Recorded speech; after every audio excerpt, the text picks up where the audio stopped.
Welcome to competitive exams English literature lecture series में आज जो टॉपिक हम डिस्कस कर रहे हैं उसका टाइटल है my friend the things that do attain by Henry Howard या earl of Surrey. Henry Howard को अर्ल ऑफ सरे भी कहते हैं। ये अर्ल ऑफ सरे की पोम है जिसका टाइटल है my friend the things that do attain.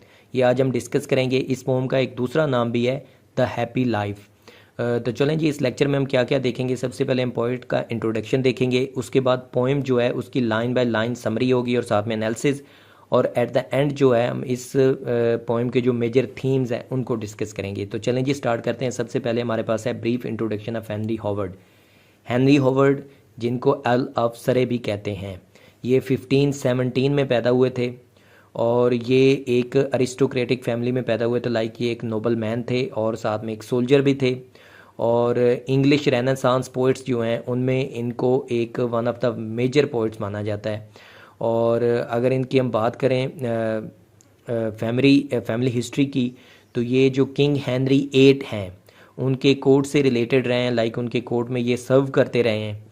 और उसके अलावा अगर इनके लिटरेरी कॉन्ट्रीब्यूशंस की बात करें तो इंग्लिश सोनेट जिसको कि शेक्सपियरियन सोनेट कहा जाता है, ये जो इंग्लिश सोनेट की जो फॉर्म है इसको इंट्रोड्यूस करवाने में हेनरी हॉवर्ड का हाथ है। और ये जो फॉर्म थी इंग्लिश सोनेट फॉर्म, इसको फिर बाद में कंप्लीट किया, लाइक इसको जीनत तक पहुंचाया, क्लाइमैक्स तक पहुंचाया, वो थे शेक्सपियर। और इस वजह से इस इंग्लिश सोनेट फॉर्म को शेक्सपियरियन सोनेट फॉर्म भी कहा जाता है।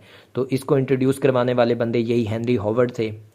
और उसके अलावा इनकी अगर पोइम्स की बात की जाए तो इनकी पोइम्स में एक क्लासिकल आइडियल और एक पर्सनल वर्च्यू और कोर्ट लाइफ के जो डेंजर्स होते हैं उनको डिस्कस किया गया है। लाइक ये इनके मेजर थीम्स हैं।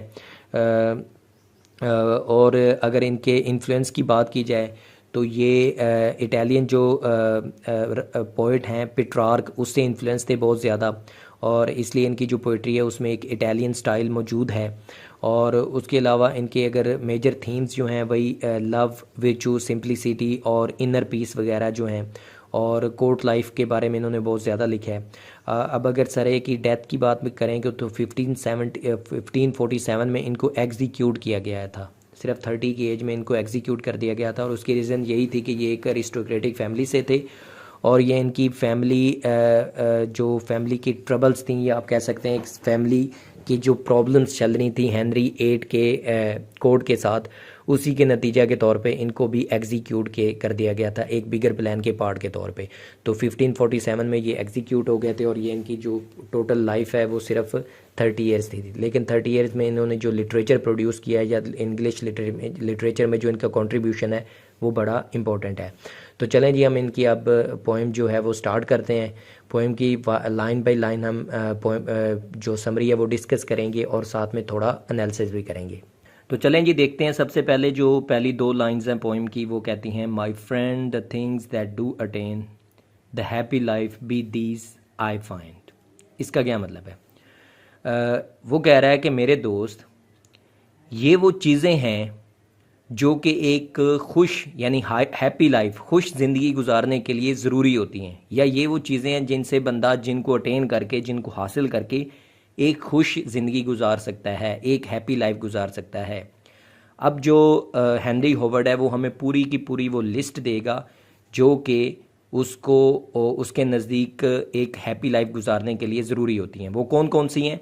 अब वन बाय वन एक एक लाइन का हम ट्रांसलेशन और एक्सप्लेनेशन करते जाएंगे।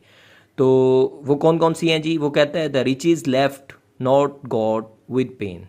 वो कहता है वो वाली दौलत जो कि इनहेरिटेंस में आपको मिल जाए, लाइक विरासत में मिल जाए आपके पेरेंट्स की तरफ से, ना कि वो दौलत जो आपने स्ट्रगल करके यानी कि मेहनत करके हासिल की हो।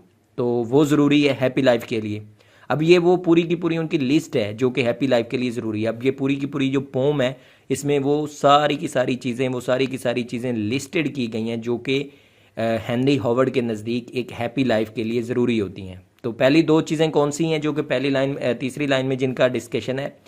वो कहते हैं कि वो दौलत जो कि आपको इनहेरिटेंस में मिले यानी कि विरासत में मिले, और साथ में वो दौलत ना बल्कि वो वाली दौलत जो आपको विरासत में मिले, ना कि वो दौलत जो आपने अपनी मेहनत से और जद्दोजहद करके इकट्ठी की हो। नेक्स्ट लाइन है the fruitful ground the quite mind. यानी कि फर्टाइल ज़मीन आपके पास हो और एक पीसफुल कॉम किस्म का माइंड हो, बिल्कुल पुरस्कून आपका जहन हो। ये हैप्पी लाइफ के लिए ज़रूरी है। यानी कि ज़मीन जो आपकी वो ज़रखेज़ हो, यानी उसमें बहुत ज़्यादा फसलें वगैरह हों, और साथ में आपका जो ज़हनी सुकून है वो भी ज़रूरी है हैप्पी लाइफ के लिए। नेक्स्ट लाइन है the equal friend, no grudge no strife. वो कहता है कि एक सिंसियर फ्रेंड हो आपका, एक अच्छा दोस्त हो जिसके दिल में आपके लिए किसी किस्म का ग्रज, किसी किस्म की रिसेंटमेंट या कॉन्फ्लिक्ट ना हो, यानी कि एक बड़ा ही लॉयल किस्म का आपका दोस्त हो। ये भी हैप्पी लाइफ के लिए ज़रूरी है। ये सारी चीज़ें लिस्ट पूरी बता रहे हैं वो हैप्पी लाइफ के लिए। नेक्स्ट लाइन कहती है no charge of rule no governance, यानी कि एक ऐसी लाइफ जिसमें रूलिंग और मैनेजिंग का कोई लफड़ा ना हो। लाइक जो रूलर्स होते हैं उनकी लाइफ बड़ी टफ होती है, उनको सारा दिन देखने होते हैं अपनी पूरी की पूरी गवर्नमेंट के जो काम वगैरह हैं उनको मैनेज करना होता है, तो वो सारे सारे रिस्पॉन्सिबल होते हैं। तो यहाँ पे हेनरी हॉवर्ड जो वो कह रहे हैं कि किसी किस्म का रूलिंग का या गवर्नेंस का कोई चार्ज आपके पास ना हो, आप बिल्कुल इन चीज़ों से फ्री हों। लाइक रूलिंग क्लास में ना हो, गवर्नेंस में ना हो, बिल्कुल फ्री मैन हो। तो ये हैप्पी लाइफ के लिए ज़रूरी है। नेक्स्ट लाइन है without disease the healthful life.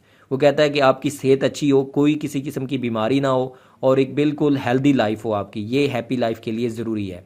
Next line कहती है द हाउस होल्ड ऑफ कॉन्टिन्यूएंस, यानी कि एक बिल्कुल स्टेबल और अच्छा आपका घर हो, हमेशा जो आपके पास हो, यानी आप उसके ऑनर हो, और एक पीसफुल किस्म का आपका घर हो, वो भी हैप्पी लाइफ के लिए ज़रूरी है। उसके बाद कहते हैं नेक्स्ट लाइन है the mean diet no delicate fare. वो कहते हैं कि सिंपल फूड हो, किसी किस्म का लग्जूरियस मील्स ना हो, लाइक बिल्कुल सिंपल फूड हो जिसमें सादा सी खुराक हो जिससे आपकी सेहत सही रहे। तो ये भी हैप्पी लाइफ के लिए ज़रूरी है। नेक्स्ट लाइन है ट्रू विजडम ज्वाइंट विद सिंपलनेस। जीन्युइन आपके पे वो कहते हैं विजडम हो और साथ में ह्यूमिलिटी हो, सिंपलनेस हो आपके पास, तो ये भी हैप्पी लाइफ के लिए ज़रूरी है। नेक्स्ट वो कहते हैं the night discharge of all care. वो कहते हैं कि एक पुरस्कून रात हो जिसमें किसी किस्म का वरी या एनजाइटी ना हो, किसी किस्म की परेशानी ना हो, एक पुरस्कून आपकी रातें हों। तो वो वाली जो रातें हैं वो भी ज़रूरी हैं हैप्पी लाइफ के लिए। नेक्स्ट वो कहते हैं नेक्स्ट लाइन में where wine the wit may not oppress, यानी ड्रिंकिंग भी हो वहाँ पे लेकिन मॉडरेशन ड्रिंकिंग हो जिससे आप पागलपंती तक ना पहुँचें, बिल्कुल थोड़ी सी ड्रिंक हो, थोड़ी सी वाइन हो, वो भी हैप्पी लाइफ के लिए ज़रूरी है एंजॉयमेंट के लिए। नेक्स्ट लाइन में वो कहते हैं the faithful wife without debate. वो कहता है एक लॉयल और पीसफुल वाइफ हो आपकी, जो इसकी लॉयल्टी आपके साथ हो और डिबेट वगैरह वो ना करे, किसी किस्म की आर्गूमेंट्स ना करे, बिल्कुल पीसफुल हो। तो ये भी हैप्पी लाइफ के लिए ज़रूरी है। नेक्स्ट लाइन है सच स्लीप्स एज मे बी गाइल द नाइट। वो कहता है डीप किस्म की नींद मिले आपको, पुरस्कून किस्म की, और जो रेस्टफुल स्लीप हो आपकी, और नाइट जो है वो बिल्कुल आपकी सुकून से गुजरे। तो ये भी हैप्पी लाइफ के लिए ज़रूरी है। नेक्स्ट लाइन में वो कहते हैं कंटेंटेड विद दाइन ओन स्टेट।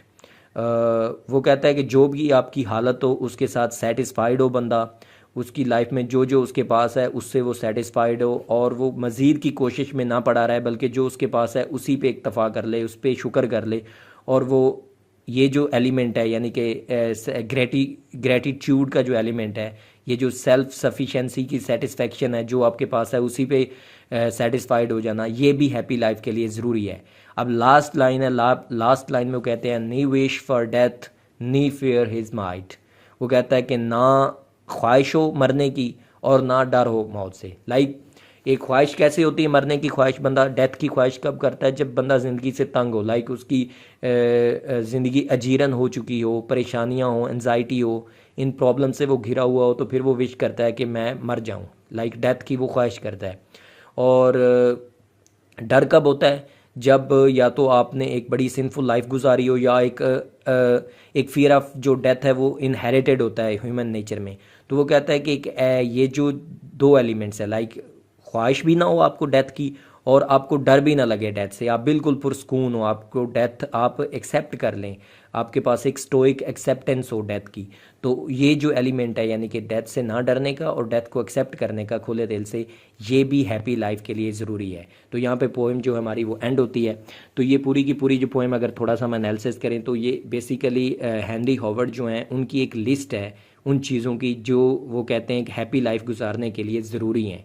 वो कौन कौन सी हैं हमने लाइन बाय लाइन वो सारी की सारी चीज़ें डिस्कस कर ली हैं, यानी कि एक हैप्पी होम हो, एक पे लॉयल वाइफ हो, एक लॉयल फ्रेंड हो, विजडम हो, ये सारी की सारी जो चीज़ें हैं वो कहता है कि ये आपको एक हैप्पी लाइफ गुजारने के लिए ज़रूरी है, और सबसे इंपॉर्टेंट जो आपके पास है उसी पे खुश रहना ज़रूरी है हैप्पी लाइफ के लिए। तो ये पूरी की पूरी जो पोएम है, इसका बेसिक जो थीम है वो यही है कि आपने आपके पास जो चीज़ें हैं उस पे खुश रहना सीखें, और ये हेनरी होवर्ड की पूरी लिस्ट है जो चीज़ें वो कहता है ज़रूरी है एक हैप्पी लाइफ गुजारने के लिए।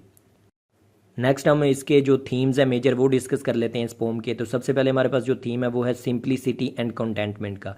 जैसे कि हमने पूरी पोम में देखा है कि हेनरी होवर्ड जो है वो सिंप्लिसिटी और कंटेंटमेंट की तरफ बड़ी तवज्जो दिलाते हैं।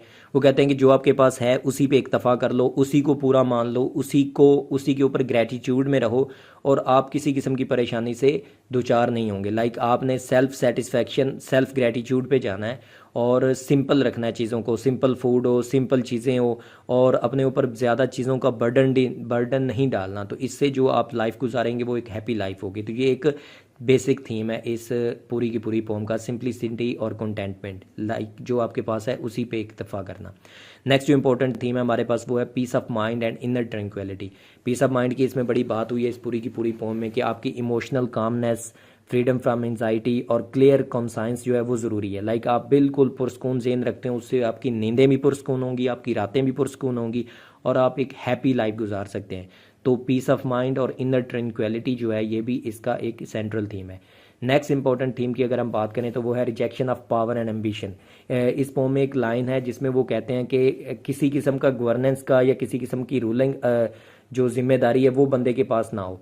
तो ये बेसिकली जैसा कि हमें पता है कि हेनरी हॉवर्ड जो है वो एक अरिस्टोक्रेटिक क्लास से बिलोंग करते हैं, और हेनरी 8 जो है उसके दरबार यानी उसके कोर्ट से ये मुंसलिक थे।